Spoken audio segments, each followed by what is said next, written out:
Let's understand a Finnish final exam question today.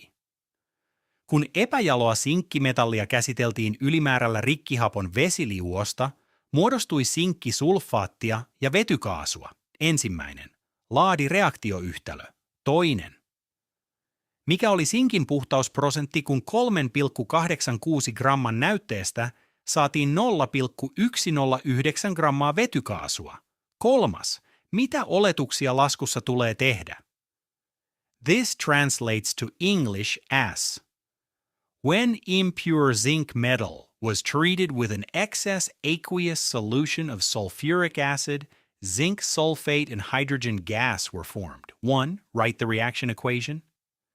2.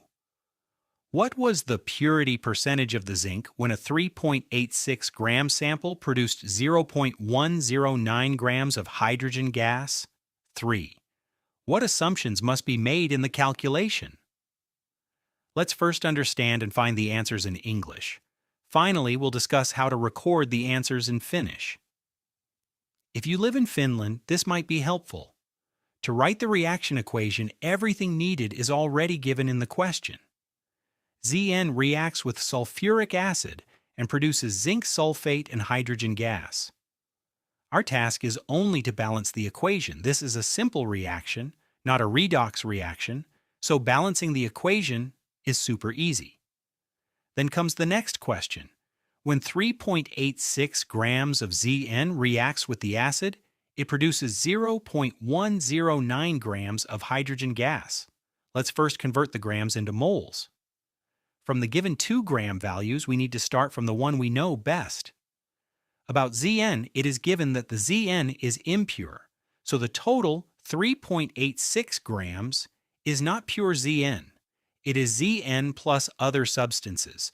Therefore, we cannot directly find the number of Zn moles from that mass. But the H2 gas mass is completely H2 gas, nothing else, because it is produced from the reaction. From looking at the reaction equation, we know that the only thing escaping as a gas is hydrogen.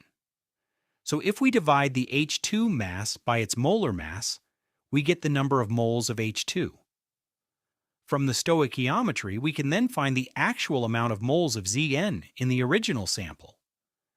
We can convert that to the Zn mass and divide the actual Zn mass by the sample mass to get the percentage of Zn in the sample. In other words, the sample purity. During this calculation, knowingly or unknowingly, we have made some assumptions. Now it's time to write those down.